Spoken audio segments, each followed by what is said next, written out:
Good morning. In 12th CBSE physics electromagnetic induction 6th chapter இது concepts fast revision பண்ணிடலாம். So இதுல first concept வந்து magnetic flux. So already நம்ம electric flux நான் பார்த்திருப்போம். Fluxலானே number of field lines crossing per unit area. So magnetic flux என்னும்போது magnetic lines crossing per area அதுதான் வரப்போகுது. சரியா? So இங்க பாருங்க magnetic fluxனா number of magnetic lines of force crossing a surface area is known as magnetic flux linked with that surface. இதோட formula B dot A dot ப்ராடக்ட்ன்றதால cos theta வரப்போகுது. Bனா அதோட ஸ்ட்ரென்த், ஏனா ஏரியா. இப்போ இது எப்போ மேக்ஸிமம் எப்போ மினிமம் பார்க்கணும். ஸோ இப்போ இது ஒரு மேக்னெட்டிக் ஃபீல்டு இப்படி இருக்கு அப்படின்னும் போது இதோட ஏரியா நான் இப்படி ஒரு ஏரியா வச்சேன் அப்படின்னும் போது ஏரியா பர்பண்டிகுலராக இருக்கும். அதோட ஏரியா வெக்டார் வந்து இப்படி இருக்கும். ஏரியா வெக்டாரும் மேக்னெட்டிக் ஃபீல்டும் சேமா இருக்கு. சரிங்களா? ஸோ அப்போ அதோட டீட்டா வந்து 0 டிகிரி. டீட்டான்றது the angle between the area vector and the magnetic field. சரியா? ஸோ அப்போ இதோட ஆங்கிள் 0. இது மாதிரி இருக்கும்போது என்ன ஆகும், எல்லா லைன்ஸும் அதில் பாஸ் ஆகி போகும். அப்போ மேக்ஸிமமாக இருக்கும். இந்த பாயிண்ட் கிளியராக தெரிஞ்சுக்கிறோம். நெக்ஸ்ட் இப்போ இது மேக்னெட்டிக் ஃபீல்டு இப்படி இருக்கு. சர்ஃபேஸ் வந்து பார்லலா இது மாதிரி ஒரு சர்ஃபேஸ் வச்சிருக்கா அப்படின்னும் போது ரொம்ப ரேராக தான் ஏதாச்சும் ஒரு லைன் தான் பாஸ் ஆகும். மீதி லைன்ஸ்லாம் பாஸ் ஆகாத மாதிரி தான் இருக்கும். அப்போ இதோட ஏரியா வெக்டார் எப்படி இருக்கும்னா, ஏரியா டவுன்வர்ட்ஸில் இருக்கு, ஏரியா வெக்டார் எப்படி இருக்கும். அப்போ ஆங்கிள் வந்து 90 டிகிரி. இந்த கேஸில் theta is equal to 90 degree. இப்போ இதில் எதனா லைன்ஸ் பாஸ் ஆகி போதானா ரொம்ப கம்மி. நினச்சி போனால் ஒரு லைன்ஸ் தான் பாஸ் ஆகிற மாதிரி இருக்கும். மீதி லைன்ஸ்லாம் ஸ்ட்ரெயிட்டாக அப்படியே போகல. அப்போ இதில் வந்து ஃப்ளக்ஸ் வந்து மினிமம் 90 டிகிரியாக இருக்கும்போது பை வந்து மினிமம். ஏன் அப்படின்னா காஸ் டீட்டா தானே, பிஏ காஸ் டீட்டா. காஸ் 0வோட வேல்யூ 0 ஆகிடும். காஸ் 90 டிகிரி 1, காஸ் 90 மாற்றி சொல்லிட்டேன்னா இங்கே 0ன்னும் போது மேக்ஸிமம் காஸ் 0வோட வேல்யூ மேக்ஸிமம் 1, இங்கே மேக்ஸிமமாக இருக்கும். இந்த இடத்துல தான் 0. ஓகேவா? நெக்ஸ்ட் அந்த கேஸ்லாம் பார்த்தலாம். என்னென்ன கொடுத்துருப்பாங்க அப்படின்னா, இப்போ ஒரே ஒரு டர்ன் இருக்கும்போது, ஒரே ஒரு டர்ன் இருந்துச்சுன்னா phi is equal to BA cos phi சொல்லிட்டான். இப்போ காயிலெல்லாம் எப்படி இருக்கும்னா நம்பர் ஆஃப் டர்ன்ஸ் அதிகமாக இருக்கும். More number of turns rotate பண்ணி வச்சுருப்பாங்க. சரியா? அப்போ எத்தனை நம்பர் ஆஃப் டர்ன்ஸ் இருக்கோ அதை இன்க்ளூட் பண்ணிக்கணும். NBA cos phi. So dot product அப்படின்னும் போது இது வந்து ஸ்கேலார் குவான்டிட்டி தான். ஸ்கேலார் குவான்டிட்டின்னும் போது it can be positive, negative or 0. Values மட்டும் பாசிட்டிவ், நெகட்டிவ், 0வாக இருக்கலாம். Dimension formula of magnetic flux. Magnetic ஃப்ளக்ஸோட dimension formula ml² t -² a power -1. இது எப்படி வந்துச்சுன்னு பார்க்கலாம். ஃப்ளக்ஸோட டைமென்ஷன் ஃபார்முலா எப்படி டிரைவ் பண்ணலாம் பாருங்க. ஃப்ளக்ஸ் அப்படின்னும் போது b dot a cos theta. Cos தீட்டாவை 0 டிகிரின்னு எடுக்கும்போது அது மேக்ஸிமமாக இருக்கும். அப்போ BA 1ன்னு வரும். BA. சரியா? இப்போ Bனா மேக்னெட்டிக் ஃபீல்டு, ஏனா ஏரியா. இதோட டைமென்ஷன் எப்படி டிரைவ் பண்ணுறேன்னு பார்த்துட்டாங்க. Force experienced by the charge formula F is equal to QVB. சரியா? QVBன்னு இருக்கா. இப்போ இதுலேருந்து B மட்டும் வேணும்னா என்ன பண்ணலாம், B மட்டும் வேணும் அப்படின்னும் போது F பை QB இதை எடுத்துக்கிறேன். நெக்ஸ்ட் என்ன பண்ணுறான் அப்படின்னா இதில் சப்ஸ்டியூட் பண்ணிடலாம் பாருங்க. பை பின்னும் போது F by QB into area. So இதோட டைமென்ஷன்ஸ்லாம் எல்லாத்தையும் சப்ஸ்டியூட் பண்ணி வந்தோன்னா ஈஸியாக முடிச்சிடும் பாருங்க. ஃபோர்ஸ் அப்படின்னா mass into acceleration. Mass acceleration அப்படின்னும் போது LT -2. ஏரியான்னும் போது L². Charge Q I is equal to Q by Tன்னு பார்த்துருப்போம். Q என்னும் போது I இன்டூ T. I வந்து ஆம்பியரு, டைம் வந்து Tனே வரப்போகுது. வெலாசிட்டி என்னன்னா LT -1. சரியா? இந்த +1 -1 போயிடும். இந்த எல்லும் இந்த எல்லும் கூட கேன்சல் பண்ணிக்கலாம். அப்போ என்னென்ன இருக்கு, ml² t -2 a இன்வர்ஸ். சரியா? So ml² t power -2 a inverse. இதுதான் வந்து ஃப்ளக்ஸோட dimension. Next SI unit of flux is weber. SI யூனிட்ல வெப்பர்னு சொல்லுவோம். சிஜிஎஸ் சிஸ்டம்ல மேக்ஸ்வெல் சொல்லுவோம். அதோட கன்வர்ஷன்ஸும் தெரிஞ்சுக்கணும். 1 வெப்பர்னா 10 பவர் 8 மேக்ஸ்வெல். சரியா? Next electro magnetic induction. Electro magnetic induction நம்ம 10th ஸ்டாண்டர்ட்ல வெளியே படிச்சிருப்போம். இப்போ எலக்ட்ரோ மேக்னெட்டிக் இண்டக்ஷனுக்கான ஸ்டிமுலேஷன் இதை பார்ப்போம். இது வந்து ஒரு காயில், அது கூட பல்ப் அட்டாச் பண்ணியிருக்காங்க. இப்போ இது வந்து நம்மளுக்கு ஒரு பார் மேக்னெட் இருக்கு. பார் மேக்னெட்டோட ஃபீல்ட் லைன்ஸ் இங்கே கொடுத்துருக்காங்க. இப்போ இந்த பல்ப்ல கரண்ட்டா ப்ரொடியூஸ் பண்ணோம். எப்படி பண்ணலாம் அப்படின்னு பாருங்க. இப்போ இந்த பார் மேக்னெட்டை நான் சேஞ்ச் பண்ண அதோட ஃபீல்ட் லைன்ஸ் சேஞ்ச் ஆகுதா? இப்போ இந்த காயிலுக்குள்ள நான் மூவ் பண்ணும் போது என்ன ஆகுது அப்படின்னா பல்ப் வந்து க்ளோ ஆரம்பிக்குது.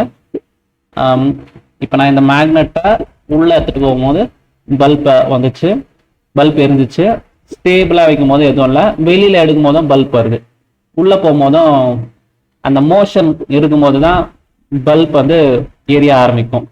சரியா? ஸோ இந்த பிரின்சிபலை யூஸ் பண்ணி தான் மொத்த கரண்ட்டுமே மேக்ஸிமம் ஆஃப் கரண்ட்டை ப்ரொடியூஸ் பண்ணிட்டு இருக்கோம். அப்போ இந்த கான்செப்ட் பேர் தான் எலக்ட்ரோ மேக்னெட்டிக் இண்டக்ஷன் சொல்லுவாங்க. whenever there is change in magnetic field lines linked with the coil, an EMF is induced in the circuit. இந்த field lines change ஆகும் போது தான் அங்க EMF induce ஆகும். சரியா? ஸோ இப்போ இந்த பல்புக்கு பதில் நான் கேல்வனோமீட்டர் கனெக்ட் பண்றேன். இதை பேஸ் பண்ணி நம்மளுக்கு லென்ஸ்லான்னு ஒரு கான்செப்ட் இருக்கும். லென்ஸ்லால இன்னும் கிளியரா பார்க்கலாம். இப்போ நீங்க அப்சர்வ் பண்ணுங்க இதுல என்னென்ன சேஞ்சஸ் நடக்குதுன்ட்டு. இப்போ இந்த நார்த் போல் டுவர்ட்ஸ் போகும்போது மைனஸ் சைட்ல டிஃப்ளெக்ஷன் ஆச்சு. இப்போ இதே நார்த் வெளியில எடுத்தனா என்ன ஆகும்னு பாருங்க, பிளஸ் சைட்ல போச்சா? ஸோ அதை தான் லென்ஸ்ல நம்ம ஐடென்டிஃபை பண்ணுவோம் கிளியரா. அதே மாதிரி இந்த சவுத் போல நான் டுவர்ட்ஸ்ல இன் பண்ணனா மைனஸ்ல போகுது, வெளியில எத்தனா பிளஸ்ல வருது. ஸோ அந்த டைரக்ஷன்லாம் எப்படி ஃபைண்ட் அவுட் பண்றதுன்றத லென்ஸ்ல யூஸ் பண்ணி கண்டுபிடிச்சிக்கலாம். சரியா? ஸோ இதில் நம்ம என்ன தெரிஞ்சுக்கணும் அப்படின்னா எலக்ட்ரோ மேக்னெட்டிக் இண்டக்ஷனா whenever there is a change in magnetic flux, இந்த ஃப்ளக்ஸை சேஞ்ச் ஆகணும். வெறும் ஃப்ளக்ஸ் நான் இந்த மேக்னெட்டை தனியாக மூவ் பண்ணி இருந்தேன்னா எனக்கு எந்த கரண்ட்டும் ப்ரொடியூஸ் ஆகல. அந்த மேக்னெட்டோ ஃப்ளக்ஸும் சேஞ்ச் ஆகணும், அதை சுற்றி ஒரு காயிலோ இருக்கணும். அந்த டைம்ல என்ன ஆகும்? EMF இன்டியூஸ் ஆகும். சரியா? இதை வேற எப்படியும் பாரடே எக்ஸ்பெரிமெண்ட் பண்ணியிருப்பாரு. எப்படி பண்ணியிருப்பாருன்னா எலக்ட்ரோ மேக்னெட்டிக் இண்டக்ஷன்ல ஃபர்ஸ்ட் டைம் இந்த காயில் இப்படி மூவ் பண்ணும் போது கரண்ட் ப்ரொடியூஸ் ஆகுது. பல்பை நான் யூஸ் பண்ணிக்கிறேன். ஸோ இப்போ டர்ன்ஸ் சரி இருங்க. இப்போ இந்த காயில் இந்த மேக்னெட்டை மூவ் பண்ணும் போது பல்ப் கரண்ட் ப்ரொடியூஸ் ஆகுதுன்னு சொல்லுவாரு. இதை நெக்ஸ்ட் டிஃப்ரெண்ட் கண்டிஷன்ஸ்ல பண்றாரு. எப்படி பண்றாருன்னா இப்போ அந்த மேக்னெட்டை ஃபிக்ஸ் பண்ணிடுறாரு. மேக்னெட்டை ஃபிக்ஸ் பண்ணிட்டு இந்த காயிலை மட்டும் மூவ் பண்ணி பார்க்குறாரு. அப்பயும் என்ன ஆகுது அப்படின்னா சேஞ்சஸ் நடக்குது அப்படின்ற விஷயத்த ஃபைண்ட் அவுட் பண்றாரு. ஸோ தேர்டா இன்னொரு கேஸ் பண்ணுவாரு. அப்ப வந்து என்ன பண்ணுவாங்க அப்படின்னா நோ ரிலேட்டிவ் மோஷன் வச்சிருப்பாங்க. இங்க ஏதாச்சும் ஒரு மோஷனாச்சும் நடந்திருக்கு. தேர்ட் கேஸ்ல என்ன பண்ணுவாங்க, மோஷனே இருக்காது, ஆனா அங்கேயும் கரண்ட் ப்ரொடியூஸ் பண்ண வைப்பாங்க. அது எப்படி நான் சொல்றேன். அதுக்கு முன்னாடி இதுல இன்னொரு விஷயம் தெரிஞ்சுக்கணும். எப்படின்னா இப்ப நம்பர் ஆஃப் டர்ன்ஸ் இன்க்ரீஸ் பண்றேன். நம்பர் ஆஃப் டர்ன்ஸ் இன்க்ரீஸ் பண்ணவனே அதோட கரண்ட் என்ன ஆகுது பாருங்க, எவ்வளவு பிரைட்டா ப்ரொடியூஸ் ஆகுது பாருங்க, நல்லா பிரைட்டா ப்ரொடியூஸ் ஆகும். சரியா? ஸோ நம்பர் ஆஃப் டர்ன்ஸ் இது அதிகமாக ஃப்ளக்ஸ் சேஞ்ச் வந்து அதிகமாகும். அப்போ அந்த பல்ப் வந்து பிரைட்னஸ் இன்னும் அதிகமாகும்ன்ற விஷயத்த கிளியரா தெரிஞ்சுக்கணும். சரியா? ஸோ இதுல இருந்து ரெண்டு ஆக்டிவிட்டி மாதிரி தெரிஞ்சிருக்கும். ஒன்னு, இந்த பார் மேக்னெட்டை மூவ் பண்றோம், மூவ் பண்ணும் போது EMF இன்டியூஸ் ஆகுது.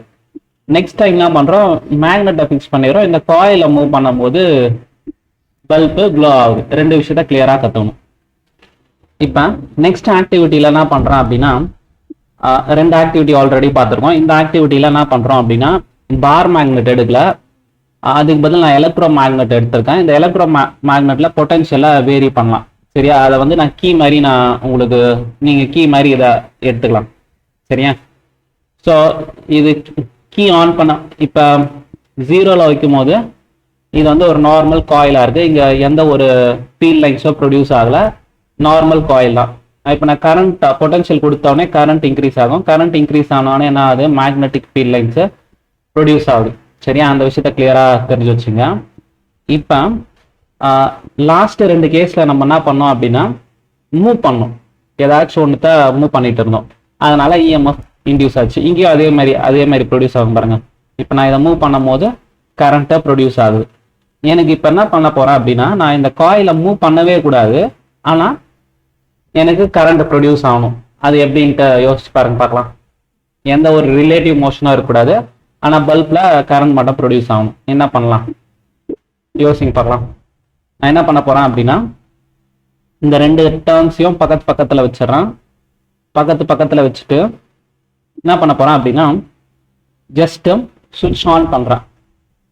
சுவிட்ச் ஆன் பண்ண உடனே என்ன நடந்துச்சுன்னு பார்த்தீங்களா? அதே மாதிரி சுவிட்ச் ஆஃப் பண்ணுறேன். என்ன நடந்துச்சுன்னு பார்த்தீங்களா? இன்னொரு முறை ஸோ அதை கிளியராக ஒரு முறை அப்சர்வ் பண்ணுங்க. இப்போ கரண்ட்டே இல்லை, நான் கரண்ட் ஆன் பண்ணி விட்டுறேன். கரண்ட் ஆன் பண்ணி விட்டவொடனே என்ன நடக்குதுன்னு பார்க்கலாம். கரண்ட் ஆஃப் பண்ணவொடனே என்ன நடக்குதுன்னு பார்க்கலாம். இப்போ கரண்ட் ஆன் பண்ணியிருக்கேன். கரண்ட் ஆன் பண்ணி விட்டுட்டேன். அப்படியே கரண்ட் என்ன நடந்துச்சு அப்படின்னா, ஃப்ராக்ஷன் ஆஃப் செகண்ட் மட்டும் தான் அந்த பல்ப் எரிஞ்சிச்சு. இப்போ கண்டினியூஸ் கரண்ட் போயின்னு தான் இருக்கு, அதனால இந்த பல்ப் எரியல. சரியா? இப்போ அதே மாதிரி ஆஃப் பண்ணிடுறேன். ஆஃப் பண்ணும் போது என்ன ஆச்சுன்னு பார்த்தீங்களா? அதே மாதிரி ஒரு க்ளோ வந்து உடனே ஆஃப் ஆயிடுச்சு. ஸோ இது ஏன் இது மாதிரி நடக்குதுன்னு நான் செக் பண்ணி பாருங்க பார்க்கலாம். இப்போ அகைன் நான் அந்த பல்புக்கு பதிலாக கேல்வனோமீட்டர் கனெக்ட் பண்ணுறேன். என்ன நடக்குதுன்னு பாருங்க. கரண்ட் ஃப்ளோ தரேன். இன்னொரு முறை நல்லா கிளியராக அப்சர்வ் பண்ணுங்க. இங்கே நம்பர் ஆஃப் டர்ன்ஸ் கூட நான் அதிகம் பண்ணிக்கிறேன். ஸோ நம்பர் ஆஃப் டர்ன்ஸ் அதிகம் பண்ணாலும் உனக்கு அந்த கிளியர் விஷன் தெரியும். ஸோ பண்ணும்போது ஒரு டிஃப்ளெக்ஷன் வந்துச்சு, ஆஃப் பண்ணும்போது ஒரு டிஃப்ளெக்ஷன் வந்துச்சா? ஸோ இது ஏன் அப்படின்ற விஷயத்த தெரிஞ்சுக்கணும். ஆனால் நான் இந்த இடத்துல என்ன பண்ணல, எந்த ஒரு ரிலேட்டிவ் மோஷனும் பண்ணல. ரிலேட்டிவ் மோஷன் பண்ணாமலே நம்மளால கரண்ட் ப்ரொடியூஸ் பண்ண முடிஞ்சிச்சு. இந்த 3 ஆக்டிவிட்டி சேர்த்து தான் ஒரு லா சொல்றாரு. என்ன அப்படின்னா, இந்த கேஸ்ல ஏன் கரண்ட் ப்ரொடியூஸ் ஆகுதுன்ற விஷயத்த கிளியரா தெரிஞ்சுங்க. கரண்ட் ஃப்ளோ கொடுக்குறாங்களா? கரண்ட் ஃப்ளோ கொடுத்தவொடனே என்ன ஆகுது? மேக்னெட்டிக் ஃபீல்ட் லைன்ஸ் வந்து என்ன ஆகுது? பியோட வேல்யூ 0 to மேக்சிமமா இன்க்ரீஸ் ஆகுது. சுவிட்ச் ஆன் பண்ணவொடனே இனிஷியலா ஜீரோல இருக்கும்போது மேக்னெட்டிக் ஃபீல்ட் லைன்ஸே இல்லை. வோல்டேஜ் தரப்பனா அது மேக்னெட்டிக் ஃபீல்ட் லைன் சடனா இன்க்ரீஸ் ஆகுது. மேக்னெட்டிக் ஃபீல்ட் லைன் சடனா இன்க்ரீஸ் ஆகுதா? அது அப்பனா நடக்கும் அப்படின்னா, இங்க இருக்கிற காயில்ல 0ல இருந்து மேக்சிமமா ஃபீல்ட் லைன்ஸ் அந்த ஃபிராக்ஷன் ஆஃப் செகண்டுக்கு இன்க்ரீஸ் ஆகுது. மேக்னெட்டிக் ஃபீல்ட் லைன்ஸ் சேஞ்ச் ஆகுது. அப்ப இஎம்எஃப் இன்டியூஸ் ஆச்சு. அதே மாதிரி சுவிட்ச் ஆஃப் பண்ணும் போது என்ன ஆச்சு? Magnetic field lines maximum to 0. அப்பயும் என்ன ஆகுது? மேக்னெட்டிக் ஃபீல்ட் லைன்ஸ் அதிகம்ல இருந்து கம்மி ஆகுது. அங்கேயும் ஒரு மேக்னெட்டிக் ஃப்ளக்ஸ் சேஞ்ச் இருக்கு, அதனால ஒரு இஎம்எஃப் ப்ரொடியூஸ் ஆகுது. அதனாலதான் இங்க என்ன ஆச்சு? ஃபர்ஸ்ட் டைம் ஆப்போசிட் டைரக்ஷன்ல ப்ரொடியூஸ் ஆகும். இப்போ 0ல இருந்து மேக்சிமம் போறப்ப நெகட்டிவ்ல போச்சுன்னா நெகட்டிவ் சைட் டிஃப்ளெக்ட் ஆச்சு. மேக்ஸிமம்ல இருந்து 0 வரப்ப பாசிட்டிவ் சைட் டிஃப்ளெக்ட் ஆகுது. சரியா? ஸோ இதை 3த்தையும் பேஸ் பண்ணி தான், இந்த 3 ஆக்டிவிட்டியும் பேஸ் பண்ணி தான் ஃபாரடே வந்து electro magnetic Faraday first law second லான்ற விஷயம் கொடுத்துருப்பாரு. சரியா? ஸோ ரிலேட்டிவ் மோஷன் இல்லாமையும் கரண்ட்டை ப்ரொடியூஸ் பண்ணலாம். எப்படின்னா, அந்த ஃப்ளக்ஸ் சேஞ்ச் நடந்திருக்கணும். ஃப்ளக்ஸ் சேஞ்ச் நடக்கும்போது இஎம்எஃப் இன்டியூஸ் ஆகுது. இந்த 3 விஷயத்த கிளியரா தெரிஞ்சுக்கணும். இப்போ அந்த ஆக்டிவிட்டிஸ் பார்த்தாலும் அதை பேஸ் பண்ணி எலக்ட்ரோ மேக்னெட்டிக் இண்டக்ஷன் அதோட ஃபர்ஸ்ட் லா செகண்ட் லா பார்த்தலாம். சரியா? So electro magnetic induction the phenomena of generating EMF by changing the number of magnetic line of force, அதுதான் flux associated with the circuit. So EMF generated is known as induced EMF. ஒரு flux change பண்ணி அந்த flux சேஞ்சால produce ஆன current தான் induced EMF. அதுதான் induced கரண்ட்னு சொல்ல போறோம். சரியா? So Faraday first law second law இந்த ஸ்டேட்மெண்ட்ல கிளியரா பார்த்துக்கணும். ஃபர்ஸ்ட் லால என்ன சொல்லியிருக்காங்கன்னா, whenever the amount of magnetic flux linked in the circuit changes, EMF is induced in the circuit. So induced EMF persists as long as the change in magnetic flux continues. So அந்த first 2 activity base பண்ணதான் இது. என்ன சொல்லியிருக்காங்க? எப்பப்பெல்லாம் relative motion தரமோ அப்போ மட்டும்தான் EMF induce ஆயிருக்கும். Relative motion இல்லைன்னா அந்த பல்ப் எரியல அப்படின்ற விஷயத்த ஃபர்ஸ்ட் லால சொல்லியிருக்காங்க. செகண்ட் லால என்ன சொல்றாங்கன்னா, the magnitude of EMF is equal to the rate of change of magnetic flux. அப்படின்னும் போது நம்பர் ஆஃப் டர்ன்ஸ்ன்றதோட எவ்வளோ ஃபாஸ்டா நம்ம மூவ் பண்றோமோ அவ்வளோக்கு இஎம்எஃப் ப்ரொடியூஸ் ஆகுதுன்ற விஷயத்த சொல்லியிருப்பாங்க. நான் ஃபாஸ்டா சேஞ்ச் பண்ணேன் அப்படின்னும் போது கரண்ட் வந்து மேக்ஸிமமா ப்ரொடியூஸ் ஆகும். நான் ஸ்லோவா சேஞ்ச் பண்ணும் போது இஎம்எஃப் ஸ்லோவா இருக்கும். அதுதான் E is equal to minus dπ/dt. அந்த நெகட்டிவ் சைன் எதை இன்டியூஸ் பண்றதுன்னா லென்ஸ் லாவை இன்டியூஸ் பண்ணுது. சரியா? ஸோ இந்த லென்ஸ் லாவை பேஸ் பண்ணி லென்ஸ் லா வந்து எதுக்கு யூஸ் பண்றோம் அப்படின்னா to find the direction of induced current. This law gives the direction of induced EMF. According to this law, the direction of induced current in the circuit opposes the change in the magnetic flux responsible for the production. அப்படின்னும் போது EMF induced ஆச்சுல, அந்த EMF ஓட direction சொல்றாங்க. அந்த EMF ஓட direction opposes the relative motion. அதை நான் சிம்பிளா இங்க புரிய வைக்கிறேன். எப்படின்னு பாருங்க. இப்போ இது ஒரு காயில் இருக்குன்னு அசியூம் பண்ணுங்க. இந்த காயில்ல கேல்வனோமீட்டரை நான் கனெக்ட் பண்ணி வச்சிருக்கேன். இப்போ ஒரு பார் மேக்னெட் நான் எடுத்துக்கிறேன். Bar magnet north pole. இந்த நார்த் போல் உள்ள டுவர்ட்ஸ் த காயில் மூவ் பண்ண போறேன். டுவர்ட்ஸ் த காயில் மூவ் பண்ணும்போது அதுல என்ன ஒரு டுவர்ட்ஸ் த காயில் மூவ் பண்ணும்போது EMF இன்டியூஸ் ஆகும். அந்த EMF எந்த டைரக்ஷன்ல இன்டியூஸ் ஆகும் அதுதான் கண்டுபிடிக்க போறோம். சரியா? அதுக்கு என்ன பண்ணலாம் அப்படின்னா நார்த் சவுத் இதை ஞாபகம் வச்சுங்க. நார்த் போல் ஒரு காயில்ல நார்த் போல் எப்ப உருவாகும் அப்படின்னா இதை இப்படி போட்டுக்கலாம், இதை இப்படி போடலாம். அப்ப இதுல எது கிளாக் வைஸ் டைரக்ஷன், எது ஆன்டி கிளாக் வைஸ் டைரக்ஷன் சொல்லுங்க பார்க்கலாம். என்ன போட்டேன், என்ன அப்படியே எக்ஸ்டெண்ட் பண்ணிட்டேன். இது என்ன direction? Anticlockwise. Anti clock wise. இது வந்து கிளாக் வைஸ். சரியா? ஸோ அப்ப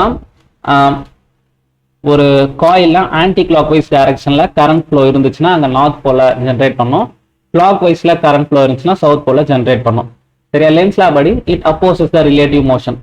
இப்போ இந்த நார்த் போல் டுவர்ட்ஸ் இன் வருதா, டுவர்ட்ஸ் இன் வரும்போது இட் அப்போசஸ் பண்ணும். இட் அப்போஸ் பண்ணோம்னா இங்க என்ன போல் ப்ரொடியூஸ் ஆகணும்? அப்போஸ் பண்ணும். நார்த் போல அப்போஸ் பண்ணோம்னா இங்க என்ன போல் இருக்கணும்? நார்த் போல் தான் இருக்கணும். அப்பதான் என்ன ஆகும்? நார்த் போல் இருந்தாதான் இதை ரிப்பல் பண்ணா அப்போஸ் பண்ற மாதிரி. சரி, அப்ப டுவர்ட்ஸ் இன் வரும்போது இங்க நார்த் போல் ப்ரொடியூஸ் ஆகும். நார்த் போல் ப்ரொடியூஸ் ஆகும்னா என்ன டைரக்ஷன்ல கரண்ட் ஃப்ளோ இருக்கும்? Anticlockwise. இந்த இடத்துல anti clock wise current flow கிடைக்கும். சரியா? So anti clock wise current flow கிடைக்கும். இப்போ இதே காயில்ல நான் இப்போ அவுட்வர்ட்ஸ்ல மூவ் பண்றேன். அவுட்வர்ட்ஸ்ல மூவ் பண்ணும் போது நார்த் போல அவுட்வர்ட்ஸ்ல மூவ் பண்றேன். அப்போஸ் பண்ணோம்னா இங்க என்ன பண்ணோம்? வெளியில போகாத உள்ளவா அப்படின்னு கூப்பிடுற மாதிரி. அப்ப அட்ராக்ஷன் நடக்கும். அட்ராக்ஷன் நடக்கும் போது இங்க சவுத் போல் ப்ரொடியூஸ் ஆகும். சவுத் போல் அப்படின்னும் போது கிளாக் வைஸ் டைரக்ஷன்ல கரண்ட் ஃப்ளோ இருக்கும். புரிஞ்சு? அவ்வளவுதான் சிம்பிளான விஷயம். It opposes the relative motion. இந்த நார்த் போல் உள்ள வரும்போது உள்ள வராதன்னு சொல்லும். உள்ள வராதன்னா சேம் போல ப்ரொடியூஸ் பண்ணோம், நார்த் போலே ப்ரொடியூஸ் பண்ணோம். அப்ப ஆன்டி கிளாக் வைஸ் டைரக்ஷன்ல கரண்ட் ஃப்ளோ இருக்கும். இப்ப இதே பார் மேக்னெட்டா வெளியில மூவ் பண்றேன்னா வெளியில போகுது அப்படின்னா வெளியில போகாத கிட்ட வான்னு சொல்லணும். கிட்ட வான்னு சொல்லும் போது அட்ராக்ட் பண்ணும். அட்ராக்ஷன் அப்படின்னும் போது இது நார்த் போல்ன்றதால இங்க சவுத் போல் ப்ரொடியூஸ் ஆகும். சரியா? இப்ப இதே காயில்ல எப்படி இந்த லாஜிக் அவ்வளவுதான். இதை வச்சு நீங்களே ஆன்சர் பண்ணிக்கலாம். இப்ப சவுத் போல டுவர்ட்ஸ் எடுத்துட்டு வந்தா என்ன நடக்கும்னு யோசிச்சு சொல்லுங்க பார்க்கலாம். டுவர்ட்ஸ் வந்துச்சுன்னா இங்க சவுத் போல் ப்ரொடியூஸ் ஆகும். சவுத் போல்னா கிளாக் வைஸ் கரண்ட் ப்ரொடியூஸ் ஆகும். அதுவே இந்த சவுத் போல் வெளியில போச்சுன்னா நார்த் போல் ப்ரொடியூஸ் ஆகும். நார்த் போல்னா anticlockwise direction. So இந்த சிம்பிள் லாஜிக்ஸ் தான் லென்ஸ்லா. லென்ஸ்லான்னும் போது சவுத் போல் ப்ரொடியூஸ் ஆச்சுனாலே அங்க கிளாக் வைஸ் கரண்ட் தான் இருக்கும். சரியா? ஸோ சவுத் போல் ப்ரொடியூஸ் ஆகுது அப்படின்னா கிளாக் வைஸ் கரண்ட் இருக்கும். ஆன்டி கிளாக் நார்த் போல் அப்படின்னும் போது ஆன்டி கிளாக் வைஸ் கரண்ட். இப்போ இந்த சவுத் போல் உள்ள வருதுன்னா it opposes the relative motion. இங்கேயும் சவுத் போல் தான் ப்ரொடியூஸ் ஆகும். சவுத் போல் ப்ரொடியூஸ் ஆகுதுன்னா எப்போ சவுத் போல் ப்ரொடியூஸ் ஆயிருக்கும்? கிளாக் வைஸ் கரண்ட் போனாதான் அங்க சவுத் போல் ப்ரொடியூஸ் ஆகும். சரியா?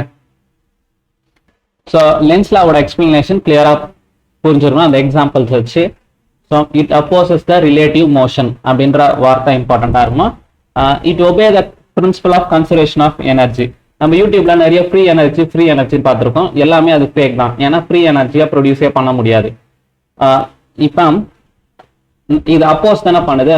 இப்போ சப்போஸ் அப்போஸ் பண்ணல சேம் மோஷன்ல வருதுன்னா கண்டினியூஸா அது ஃப்ரீ எனர்ஜி கிடைக்கும். ஃப்ரீ எனர்ஜி வந்து நம்மளுக்கு பாசிபிளே இல்லை. ஏன்னா எனர்ஜி லாஸ் இருந்துட்டே தான் இருக்கும். சரியா? It obey the principle of conservation of எனர்ஜின்ற வேர்டும் இம்பார்ட்டண்டா பார்த்து வச்சுங்க. நெக்ஸ்ட் டைரக்ஷன் ஆஃப் இன்டியூஸ்டு கரண்ட்டை எப்படியோ மெஷர் பண்ணுவாங்கன்னா ஃப்ளமிங் லெஃப்ட் ஹேண்ட் ரூல்டு. இங்க தம்பு அழகாக கொடுத்துருக்காங்க பாருங்க. ஃபாதர் மதர் சைல்டுன்ற மாதிரி நோட் பண்ணி வச்சுக்கோ. Father mother child. So force magnetic field current. Fleming left hand rule எதுக்கு யூஸ் பண்ணோம்னா டைரக்ஷன் ஆஃப் இன்டியூஸ்டு கரண்ட்டை டைரக்ஷன் ஆஃப் இன்டியூஸ்டு கரண்ட் இங்க இருக்கு பாத்தீங்களா, இதை கண்டுபிடிக்கிறதுக்கு அப்ப என்ன பண்ணணும், we need to align the forefinger and middle finger in the respective field direction. thumb finger force directionலயும் forefinger magnetic field directionல வைக்கும்போது middle finger எந்த டைரக்ஷன் காமிக்குதோ அந்த டைரக்ஷன்ல தான் வந்து கரண்ட் போகுது சொல்லும். சரியா? Plumbing right hand rule also gives us the direction of induced EMF of current in the conductor moving magnetic field.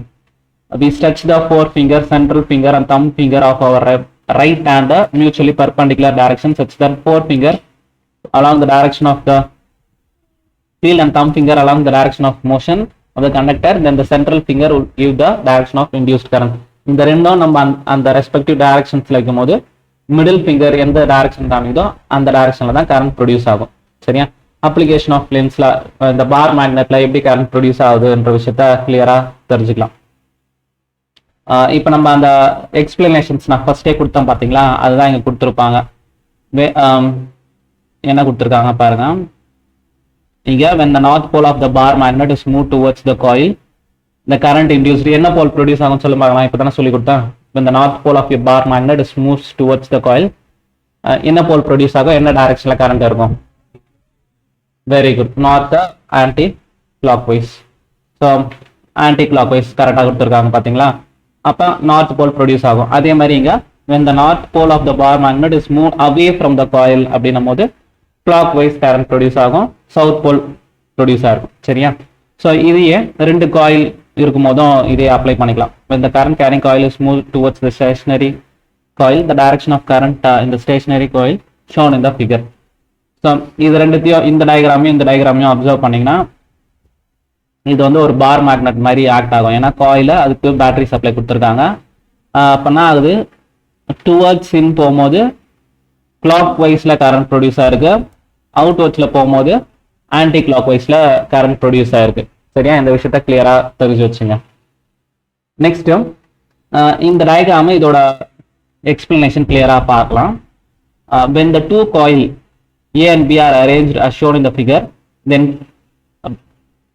on pressing the key the current A increases in clockwise direction, therefore induced current B will be in anti-clockwise direction. இதை எப்படி கிளியரா observe பண்ணலாம்னா, coil ஏல தான் current supply இருக்கு, ஏன்னா battery அதுல தான் இருக்கு. கிளாக் வைஸ்ல கரண்ட் போயிட்டு இருக்கு, கிளாக் வைஸ்ல கரண்ட் போதா. அப்ப அதுக்குள்ளேயே ஒரு காயில் பி இருக்கு. கீ பிரஸ் பண்ண உடனே இந்த காயில் ஏல ஃப்ளக்ஸ் வந்து கிராஜுவலா இன்க்ரீஸ் ஆயிடும். அப்ப கிராஜுவலா இன்க்ரீஸ் ஆகும் போது இங்க வந்து என்ன இருக்கும், ஃப்ளக்ஸ் சேஞ்ச் நடக்கும், இஎம்எஃப் இன்டியூஸ் ஆகும். இதுல இன்டியூஸ் ஆகிற இஎம்எஃப் என்ன பண்ணும், இதை அப்போஸ் பண்ணும். சரியா? அப்ப இதுல கிளாக் வைஸ்ல கரண்ட் போச்சு அப்படின்னா இதுல ஆன்டி கிளாக் வைஸ் டைரக்ஷன்ல கரண்ட் ப்ரொடியூஸ் ஆகும். It opposes the relative motion. சரியா? அவ்வளவுதான் விஷயமே. ஸோ கிளியரா தெரிஞ்சுக்கிறேன். இந்த காயில் ஏல கிளாக் வைஸ் கரண்ட் போகுது, கிளாக் வைஸ் கரண்ட் ரெண்டு கிளாக் வைஸ் கரண்ட்டை நம்ம கொடுத்தோம். அப்ப என்ன நடக்கும், இந்த காயில் பில anti clock wise current produce ஆகுது. இது எந்த கண்டிஷன்ல நடக்கும் அப்படின்னா when the key pressed. சரியா? கீ பிரஸ் பண்ண உடனே இந்த நடக்கும். இதே கண்டிஷன்ல கரண்ட் போயினே இருந்திருக்கு, நான் சுவிட்ச் ஆஃப் பண்றேன், கீ ஆஃப் பண்றேன், அப்ப என்ன நடக்கும்னு கரெக்டா சொல்லுங்க பார்க்கலாம். நான் கீ ஆஃப் பண்ணும்போது என்ன நடந்திருக்கும், அதுக்கான எக்ஸ்பிளனேஷன் இப்ப தரேன் பாருங்க. இதை ஃபர்ஸ்ட் ஒரு முறை கிளியரா பாருங்க. இப்ப இதுல கரண்ட் ஃப்ளோ எதுவுமே இல்லை, கீ ஓப்பன்ல இருக்கு. நான் கீ க்ளோஸ் பண்றேன், க்ளோஸ் பண்ண உடனே கரண்ட் ஃப்ளோ இன்க்ரீஸ் ஆகுமா, இந்த காயில்ல மேக்னெட்டிக் ஃப்ளக்ஸ் இன்க்ரீஸ் ஆகும். மேக்னெட்டிக் ஃப்ளக்ஸ் இன்க்ரீஸ் ஆகுது அப்படின்னும் போது இந்த காயில்ல மேக்னெட்டிக் ஃப்ளக்ஸை டிக்ரீஸ் பண்ண பார்க்கும். சரியா? இப்ப இதான் ரைட் ஹேண்ட் தம்ப் ரூல் ஏற்கனவே நம்ம படிச்சிருப்போம், ஞாபகம் இருக்கா? ரைட் ஹேண்ட் தம்ப் ரூலை எதுக்கு யூஸ் பண்ணுவோம் அப்படின்னா, கரண்ட் போற டைரக்ஷன்ல தம்ப வைப்போம். இந்த ஃபிங்கர்ஸ் எந்த சைட் கர்ல் பண்ணியிருக்கோம் அது வந்து மேக்னெட்டிக் ஃபீல்ட் டைரக்ஷனை ரெப்ரசென்ட் பண்ணுவோம் சொல்லியிருப்போம். அப்ப இதை அப்படியே ரிவர்ஸ்ல பண்ணிக்கலாம். இந்த காயில் ஏல ஆன்டி கிளாக் வைஸ்ல கரண்ட் போதா, ஆன்டி கிளாக் வைஸ் கரண்ட்ல போச்சுன்னா anticlockwise right hand thumb ரூல்ல அப்படியே அப்ளை பண்ணுங்க. ஆன்டி கிளாக் வைஸ்ல வைக்கிற அப்படின்னா மேக்னெட்டிக் ஃபீல்ட் வந்து இன்டு த பிளேனா அவுட் ஆஃப் த பிளேனா யோசிச்சு சொல்லுங்க பார்க்கலாம். ஆன்டி கிளாக் வைஸ் ஆன்டி கிளாக் வைஸா இந்த டைரக்ஷன்ல கரண்ட் ஃப்ளோ நடக்குதா, ஆன்டி கிளாக் வைஸ் இது சாரி இது கிளாக் வைஸ் தானே, கிளாக் இப்படி தானே சுத்தம். கிளாக் வைஸ்ல கரண்ட் போகும்போது அதோட மேக்னெட்டிக் ஃபீல்ட் எப்படி இருக்குன்னு பாருங்க. கிளாக் வைஸ்ல கரண்ட் போகுது அப்படின்னா அவுட் ஆஃப் த பிளேனா இன்டு த பிளேனா, இன்டு த பிளேன் இப்படிதான் கை வைப்போம். தம் வந்து உள்ள போகும் சரியா, தம் உள்ள போகும்போது into the plane, into the plane அப்படின்னும் போது அதோட நெட் மொமெண்டம் இன்டு த பிளேனா இருக்கும். அப்ப இங்க ப்ரொடியூஸ் பண்றது என்ன பண்ணோம் அப்படின்னா அதுக்கு ஆப்போசிட்டா அவுட் ஆஃப் த பிளேன்ல ப்ரொடியூஸ் பண்ணோம். Out of the plane dot சரியா, அவுட் ஆஃப் த பிளேன் அப்படின்னும் போது இங்க கிளாக் வைஸ் கரண்ட் ப்ரொடியூஸ் பண்ணும் சரியா. இப்ப இதே கண்டிஷன்ல நான் கீயா ஆஃப் பண்றேன் அப்படின்னும் போது ஃப்ளக்ஸ் லைன்ஸ் மேக்ஸிமம்ல இருந்து மினிமம் ஆகுதா, ஃப்ளக்ஸ் லைன்ஸ் மினிமம் ஆகும், ஃப்ளக்ஸ் லைன்ஸ் மினிமம் ஆகும். அப்ப இங்க ப்ரொடியூஸ் ஆகிற கரண்ட் என்ன பண்ணோம்னா அந்த ஃப்ளக்ஸை இன்க்ரீஸ் பண்ண பார்க்கும். இன்க்ரீஸ் பண்ண பார்க்கும்போது சேம் டைரக்ஷன் மேக்னெட்டிக் ஃபீல்டை இன்டியூஸ் பண்ணும். அந்த ஒரு பாயிண்ட்டை கிளியரா தெரிஞ்சுங்க. நிறைய கொஸ்டின்ஸ் இதை பேஸ் பண்ணி கேட்பாங்க. ஸோ லென்ஸ்ல அதான் அதோட அப்ளிகேஷன். லென்ஸ்லாம் போது it opposes the relative motion. என்ன லாஜிக்னா ஃபர்ஸ்ட் கிளியரா புரிஞ்சுக்கலாம். அதை எப்படி புரிஞ்சுக்கணும் அப்படின்னா ஃப்ளக்ஸ் சேஞ்ச் இருந்துச்சுனாலே என்ன நடக்கும், அங்க இஎம்எஃப் இன்டியூஸ் ஆகும் சரியா. இது ஃபர்ஸ்ட் கண்டிஷன். ஃப்ளக்ஸ் சேஞ்ச் ஆச்சுன்னா இஎம்எஃப் இன்டியூஸ் ஆகும். இன்டியூஸ் ஆன இஎம்எஃப் டைரக்ஷன் எப்படி இருக்கும், opposite to the relative motion, opposite to the relative மோஷனா. இதுல ஒரு 2 பாயிண்ட் தெரிஞ்சுக்கலாம். இப்ப ஃப்ளக்ஸ் இன்க்ரீஸ் ஆகுது அப்படின்னும் போது இஎம்எஃப் இன்டியூஸ் ஆகும். இன்டியூஸ் ஆன இஎம்எஃப் இந்த மேக்னெட்டிக் ஃபீல்டுக்கு ஆப்போசிட்ல பண்ணும், ஆப்போசிட்ல இன்டியூஸ் பண்ணும். நெக்ஸ்ட் கேஸ்ல ஃப்ளக்ஸ் டிக்ரீஸ் ஆகுது, ஃப்ளக்ஸ் டிக்ரீஸ் ஆகுதுன்னா இஎம்எஃப் இன்டியூஸ் ஆகும். ப்ரொடியூஸ் ஆகிற இஎம்எஃப் எந்த டைரக்ஷன்ல ப்ரொடியூஸ் ஆகும்னா சேம் டைரக்ஷன்ல ப்ரொடியூஸ் பண்ணும். இந்த 2 பாயிண்டை கிளியரா தெரிஞ்சு வச்சுக்கணும். ஃப்ளக்ஸ் இன்க்ரீஸ் ஆனாலும் இஎம்எஃப் இன்டியூஸ் ஆகும், ஃப்ளக்ஸ் டிக்ரீஸ் ஆனாலும் இஎம்எஃப் இன்டியூஸ் ஆகும். இன்டியூஸ் ஆன கரண்ட் எப்படின்னு தெரிஞ்சுக்கணும். ஃப்ளக்ஸ் இன்க்ரீஸ் ஆச்சுன்னா இது ஆப்போஸ் பண்ணும், ஃப்ளக்ஸ் டிக்ரீஸ் ஆச்சுன்னா இது சேம் டைரக்ஷன்ல மேக்னெட்டிக் ஃபீல்டை ஜென்ரேட் பண்ணும். அவ்வளவுதான் லாஜிக். இதை யூஸ் பண்ணி நிறைய கொஸ்டின்ஸ் இருக்கும். இது மாதிரி ஒரு ஒயர் கொடுத்துட்டு இங்க ஒரு காயில் கொடுத்துருப்பாங்க. ஸோ இந்த ஒயர்ல கரண்ட் இன்க்ரீஸ் ஆகும்போது இங்க எப்படி மேக்னெட்டிக் ஃபீல்டு இருக்கும், அதே மாதிரி இந்த ஒயர்ல கரண்ட் டிக்ரீஸ் ஆகும்போது எப்படி மேக்னெட்டிக் ஃபீல்டு இருக்கும் அப்படின்னும் போது இந்த ஒரு லாஜிக் தெரிஞ்சா போதும். ஃப்ளக்ஸ் சேஞ்ச் ஆகுதான் ஃபர்ஸ்ட் கண்டிஷன் பார்க்கணும். ஃப்ளக்ஸ் சேஞ்ச் ஆச்சு அப்படின்னா இஎம்எஃப் இன்டியூஸ் ஆகும். நெக்ஸ்ட் ஃப்ளக்ஸ் இன்க்ரீஸ் ஆகுதான்னு பார்க்கணும். ஃப்ளக்ஸ் இன்க்ரீஸ் ஆச்சுன்னா இஎம்எஃப் ப்ரொடியூஸ் ஆகும். ப்ரொடியூஸ் ஆன கரண்ட்டை அந்த ஃப்ளக்ஸை டிக்ரீஸ் பண்ண பார்க்கும். அதே மாதிரி இங்க ஃப்ளக்ஸ் டிக்ரீஸ் ஆச்சுன்னா ப்ரொடியூஸ் வந்து இன்க்ரீஸ் பண்ண பார்க்கும். இப்ப இந்த லாஜிக்கை கிளியரா பாருங்க. AB if a current in AB decreases சொல்லியிருக்காங்க. the induced current இந்த காயில்ல எப்படி கரண்ட் ப்ரொடியூஸ் ஆகுன்ற விஷயத்தை கிளியரா தெரிஞ்சுக்கோ. ஃபர்ஸ்ட் எடுத்தோடனே இந்த ஒயரை நான் டிரா பண்றேன். ஏபின்ற ஒயரை மேக்னெட்டிக் கரண்ட் இதுல டிக்ரீஸ் ஆகுது. ஃபர்ஸ்ட் இந்த ஒயர்ல கரண்ட் ஃப்ளோ டைரக்ஷன் இப்படி கொடுத்துருக்காங்க. Right hand thumb rule apply பண்ண பார்க்கலாம். தம்பை நான் இப்படி வைக்கும் போது இந்த சைடு என்ன மேக்னெட்டிக் ஃபீல்டு, இந்த சைடு என்ன மேக்னெட்டிக் ஃபீல்டுன்னு ஃபர்ஸ்ட் அப்சர்வ் பண்ணும். எந்த சைடு டாட் எந்த சைடு எக்ஸ்ன்னு பார்க்கணும். எந்த சைடு டாட் மேல வந்து டாட் கீழே வந்து எக்ஸ் சரியா. இதை ஃபர்ஸ்ட் அனலைஸ் பண்ணிட்டியா. நெக்ஸ்ட் ஸ்டெப் என்ன பார்க்கணும் அப்படின்னா இங்க கரண்ட் வந்து டிக்ரீஸ் ஆகுது. ஐ டிக்ரீஸ் ஆகுதுன்னா மேக்னெட்டிக் ஃபீல்டும் டிக்ரீஸ் ஆகும். இந்த காயில்ல இஎம்எஃப் இன்டியூஸ் ஆக போகுது சரியா. எதனால இன்டியூஸ் ஆச்சு, மேக்னெட்டிக் ஃபீல்டு டிக்ரீஸ் ஆனால, இந்த பி டிக்ரீஸ் ஆனால இஎம்எஃப் இன்டியூஸ் ஆச்சு. இன்டியூஸ் ஆன இஎம்எஃப் என்ன பண்ணும் அப்படின்னா இது டிக்ரீஸ் ஆகாதா இன்க்ரீஸ் ஆகுன்னு பார்க்கும். அப்ப இன்க்ரீஸ் ஆகணும் அப்படின்னா என்ன பண்ணும், சேம் டைரக்ஷன்ல மேக்னெட்டிக் ஃபீல்ட ப்ரொடியூஸ் பண்ணும். சேம் டைரக்ஷன்ல மேக்னெட்டிக் ஃபீல்ட ப்ரொடியூஸ் பண்ணோம்னா அதே டாட் அப்படின்னும் போது அவுட்வர்ட்ஸ்ல தான் மேக்னெட்டிக் ஃபீல்ட் ப்ரொடியூஸ் பண்ணும். அவுட்வர்ட்ஸ்லயே ப்ரொடியூஸ் பண்ணதுன்னா தம்பு அப்வர்ட்ல இருக்கும். அப்ப என்னோட ஃபிங்கர்ஸ் வந்து ஆன்டி கிளாக் வைஸ் டைரக்ஷன்ல இருக்கும் சரியா. அவ்வளவுதான் லாஜிக்கே. ஸோ அப்ப இங்க ஆன்டி கிளாக் வைஸ் டைரக்ஷன்ல இஎம்எஃப் இன்டியூஸ் ஆகும். இது இன்னொரு முறை கிளியரா அப்சர்வ் பண்ணுங்க. இப்ப இந்த மாதிரி கொஸ்டின்ஸ் கண்டிப்பா இருக்கும். அதை மனப்பாடம் பண்ணாலும் ஒண்ணுமே பண்ண முடியாது. லாஜிக் தெரிஞ்சாதான் போட முடியும். 2 மார்க்ஸ்ல கேட்பாங்க. அப்ப ஃபர்ஸ்ட் எடுத்தோடனே இந்த ஒயர்ல கரண்ட் போகுது, எந்த டைரக்ஷன்ல போகுதுன்ற விஷயத்த அப்சர்வ் பண்றேன். அந்த ஒயர்ல கரண்ட் போதா, ரைட் ஹேண்ட் தம்ப் வைங்க. கரண்ட் எந்த சைட் போதோ அந்த சைட் தம்ப் வைங்க. பிளஸிங்ஸ் அவுட்வர்ட்ல வந்துச்சுன்னா அங்கிருந்து வெளியில வருதுன்னு அர்த்தம். இன்வர்ட்ல போகுது அப்படின்னும் போது இன்டு த பிளேன். ஸோ இந்த சைடு டாட், இந்த சைடு எக்ஸ். சரியா, அங்க என்ன பண்ணிருக்காங்க, கரண்ட் டிக்ரீஸ் ஆகுதுன்னு சொல்லியிருக்காங்க. கரண்ட் டிக்ரீஸ் ஆச்சுன்னா மேக்னெட்டிக் ஃபீல்டு டிக்ரீஸ் ஆகும். இந்த மேக்னெட்டிக் ஃபீல்ட் டிக்ரீஸ் ஆகுதால ஃப்ளக்ஸ் சேஞ்ச் நடக்குது. ஃப்ளக்ஸ் சேஞ்ச் நடந்துச்சுன்னா இஎம்எஃப் இன்டியூஸ் ஆகும். ப்ரொடியூஸ் ஆன இஎம்எஃப் என்ன பண்ணும், இதுக்கு ஆப்போசிட்டா இது டிக்ரீஸ் ஆச்சா இன்க்ரீஸ் பண்ண பார்க்கும். அப்ப பி இன்க்ரீஸ் ஆகும். பி இன்க்ரீஸ் ஆகணும் அப்படின்னா அந்த ப்ரொடியூஸ் ஆன ஃபீல்ட சேம் டைரக்ஷன்லயே ப்ரொடியூஸ் பண்ணும். இந்த டாட்டே இருக்கும். டாட்டே வரணும் அப்படின்னா ரைட் ஹேண்ட் தம்ப் ரூலே அப்ளை பண்ணுவேன். தம்ப் அப்வர்ட்ல காமிப்பேன். கரண்ட் வந்து இந்த சைட் போகும். அப்ப இது வந்து ஆன்டி கிளாக் வைஸ் டைரக்ஷன். இப்போ இதே டயக்ராம்ல கரண்ட் இன்க்ரீஸ் ஆகுதுன்னு சொன்னாங்கன்னா என்ன பண்ணுவீங்க பாரு. கரண்ட் இன்க்ரீஸ் ஆகுது அப்படின்னா மேக்னெட்டிக் ஃபீல்டு இன்க்ரீஸ் ஆகும். மேக்னெட்டிக் ஃபீல்டு இன்க்ரீஸ் ஆகுதால இஎம்எஃப் ப்ரொடியூஸ் ஆகும். இப்ப அந்த காயில இன்டியூஸ் ஆன இஎம்எஃப் எந்த டைரக்ஷன்ல இருக்கும், ஆப்போசிட் டைரக்ஷன். இது இன்க்ரீஸ் ஆகுதா, அப்ப இது என்ன பண்ணும், டிக்ரீஸ் பண்ணும். புரிஞ்சா, இது இன்க்ரீஸ் ஆனா இது டிக்ரீஸ் பண்ணும். அப்ப ஏற்கனவே இருந்த ஃபீல்டு இப்படி இருந்துச்சு, ப்ரொடியூஸ் ஆன ஃபீல்டு ஆப்போசிட் டைரக்ஷன்ல எக்ஸ்ல ப்ரொடியூஸ் பண்ணும். எக்ஸ்ல ப்ரொடியூஸ் பண்ணனா தம்பு இன்வர்ட்ல போயிடும். ப்ரொடியூஸ் ஆன கரண்ட் ஆன்டி கிளாக் வைஸ் டைரக்ஷன்ல இருக்கும். சரியா, இந்த ரெண்டு லாஜிக்கை கிளியரா விஷுவலைஸ் பண்ணி தெரிஞ்சுக்கிறேன். புரிஞ்சுச்சா? இப்ப next methods of producing EMF. EMF produce பண்ணும். இஎம்எஃப் எப்படி ப்ரொடியூஸ் ஆகுதுன்றத ஃபாரடேலால கண்டுபிடிச்சிட்டோம். whenever there is change in magnetic flux EMF is induced அப்படின்ற விஷயத்தை தெரிஞ்சுக்கணும். எப்படி ப்ரொடியூஸ் பண்ணலாம்னா 3 மெத்தட் இருக்கும். By changing the magnetic field, அந்த காயிலே சேஞ்ச் பண்ணலாம், இல்ல பார் மேக்னெட்டை சேஞ்ச் பண்ணலாம்.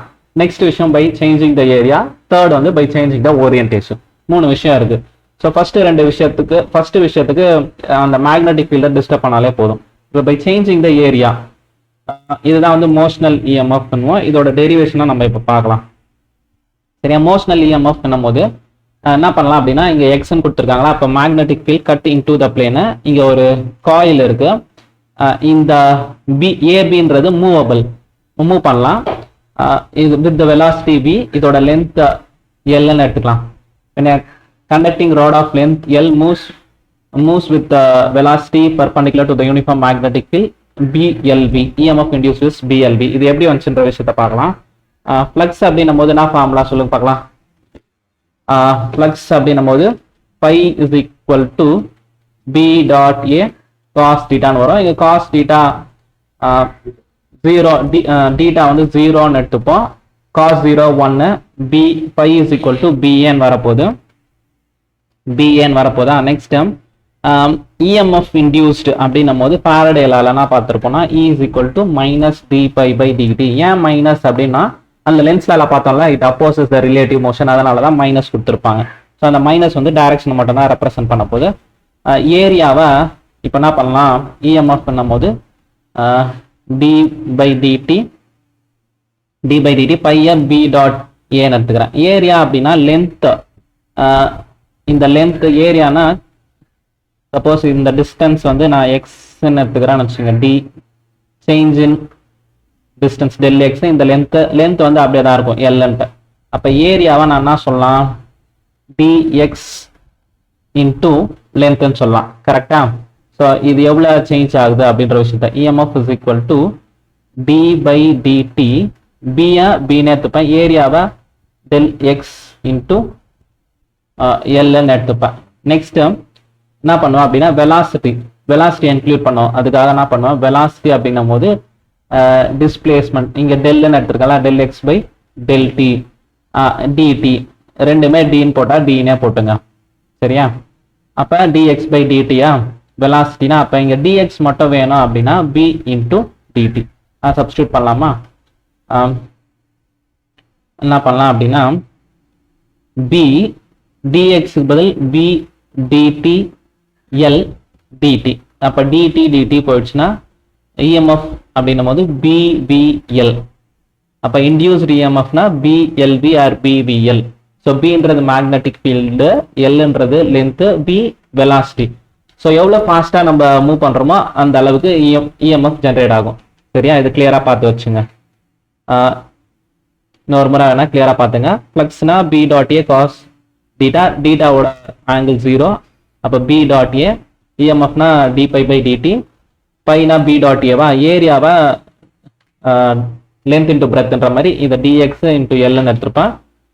வெலாசிட்டியை இன்க்ளூட் பண்ணும்போது டைம்லாம் போயிடுச்சுன்னா பிபிஎல் அப்படின்ற விஷயம் வந்திருக்கும். சரியா? ஸோ இதை இன்னொரு மெத்தட்லையும் பண்ணலாம். அந்த மெத்தடும் நான் எப்படின்றத எக்ஸ்பிளைன் பண்ணுறேன். நெக்ஸ்ட் மெத்தடையும் எப்படி போடலாம் அப்படின்னா, force experience by the test charge QVB. Force experienced electric field formula தெரியும். எலக்ட்ரிக் ஃபீல்ட்னா ஃபோர்ஸ் பர் யூனிட் டெஸ்ட் சார்ஜா. இதுலேருந்து ஃபோர்ஸ் மட்டும் வேணும்னா இ இன்டூ கியூன்னு வரும். இந்த ரெண்டு ஃபோர்ஸையும் ஈக்குவேட் பண்ணலாம் பாருங்க. ரெண்டு ஃபோர்ஸையும் ஈக்குவேட் பண்ணினா QVB is equal to EQ. இதில் கியூ கேன்சல் ஆகிடும். எலக்ட்ரிக் ஃபீல்டு அப்படின்னும் போது வோல்டேஜ் பர் யூனிட் லென்த்து, வோல்டேஜா இஎம்எஃப் அப்படின்னு அசியூம் பண்ணிக்கலாம். அப்போ இந்த V வந்து velocity into magnetic field EMF by L. EMF வேணும்னும் போது விபிஎல். சரியா? இந்த மெத்தடையும் ஞாபகம் வச்சுங்க. பேஸ்டு ஆன் த ஃபோர்ஸை வச்சு கால்குலேட் பண்ணுறது. F is equal to QVB. Electric ஃபீல்டை ஃபோர்ஸ் பர் யூனிட் டெஸ்டேஜ் ரெண்டு ஃபோர்ஸும் ஈக்குவேட் பண்ணும்போது Q போயிடும். எலக்ட்ரிக் ஃபீல்ட்னா வோல்டேஜ் பர் யூனிட் லென்த்தை, வோல்டேஜை இஎம்எஃப்னு எடுத்துக்கலாம். E is equal to VBL. Vன்றது velocity, Bன்றது magnetic field, Lன்றது length of the conductor. Next term, இந்த questions-உம் கேட்டிருக்காங்க. என்ன questionனா, when a conducting rod of length L rotated perpendicular to the uniform magnetic field B, the induced EMF between the ends of the rod. இந்த conducting rod L ஒமேகான்ற angular velocity-ல சுத்தும் போது இதுல EMF produce ஆகும். அது என்னன்னு கேட்குறாங்க. இது எப்படி டெரைவ், இந்த ஃபார்முலா தான் அது. B omega L square by 2 எப்படி வந்துச்சுன்னு பார்க்கலாம். இஎம்எஃப் அப்படின்னும் போது d phi by dt. So என்ன பண்ணுறேன் அப்படின்னா, பை அப்படின்னும் போது பி டாட் ஏ டைம் பீரியடெல்லாம். இந்த டைம் பீரியடா நான் எப்படி பண்ணுறேன், ஒமேகா கொடுத்துருக்காங்கன்னா ஒமேகான்னும் போது angular displacement by time 2 pi by டின்னு வரும். அப்போ டி மட்டும் வேணும்னா என்ன பண்ணலாம், 2 பை பை ஒமேகா. இதை தான் நான் எடுத்துப்பேன். இஎம்எஃப் என்னும் போது பைக்கு பி டாட் ஏன்னு எடுத்துப்பேன். டைம் பீரியட் 2 பை பை ஒமேகான்னு எடுப்பேன். இது வந்து ஏரியா தானே, ஏரியா ஆஃப் சர்க்குலர். ஏரியா வந்து பை ஆர் ஸ்கொயர். இங்கே லென்த் எல்ன்னு கொடுத்துருக்காங்க கண்டக்டருக்கு, அப்போ எல் ஸ்கொயர்னு எடுத்துப்பேன். அப்போ பி டாட் ஏரியாவுக்கு பதில் பை எல் ஸ்கொயர் பை 1. இது மேலே வந்துச்சுன்னா omega by 2 pi. Pi cancel ஆகிடும். 1/2 பி ஒமேகா எல் ஸ்கொயர் அப்படின்னு போட்டுக்கலாம். அதான் இங்கே வந்திருக்கும். சரியா? ஸோ ஒரு rod of length L rotates இந்த யூனிஃபார்ம் மேக்னெட்டிக் ஃபீல்ட் பர்பெண்டிகுலர் டைரக்ஷனில் ரொட்டேட் பண்ணும்போது அப்போ இஎம்எஃப் ப்ரொடியூஸ் ஆகும். அதோட வேல்யூனா 1/2 பி ஒமேகா எல் ஸ்கொயர். இதை பேஸ் பண்ணி நியூமெரிக்கல் கொஸ்டின் நிறைய முறை கேட்டிருக்காங்க. பி கொடுத்துருவாங்க, ஒமேகா கொடுத்துட்டு எல் ஸ்கொயர் எவ்வளோ இஎம்எஃப் ப்ரொடியூஸ் ஆகும்னா இந்த ஃபார்முலா தெரிஞ்சால் தான் போட முடியும். சரியா? ஸோ நெக்ஸ்ட் விஷயம், இந்த ஃபார்முலாலேருந்து இது வந்திருக்கும். எப்படின்னா ஒமேகா அப்படின்னும் போது 2 பை பை டியா. ஒமேகானா 2 பை பை டி. 1/t ஃப்ரீக்வன்சின்னு சொல்லுவோம். அப்போ ஒமேகாவை நான் சொல்லலாம் 2 பை ஃப்ரீக்வன்சின்னு சொல்லலாம். அப்போ அதே தான் இங்கே சப்ஸ்டியூட் பண்ணி வைப்பாங்க. 1/2 பி ஒமேகா பதில் 2 pi frequency into L square. அந்த ஃபார்முலா தான் இங்கே வந்திருக்கும். இப்போ நெக்ஸ்ட் இதையும் சிம்பிளிஃபை பண்ணா என்ன நடக்கும் பாருங்க. 2 போயிடும்.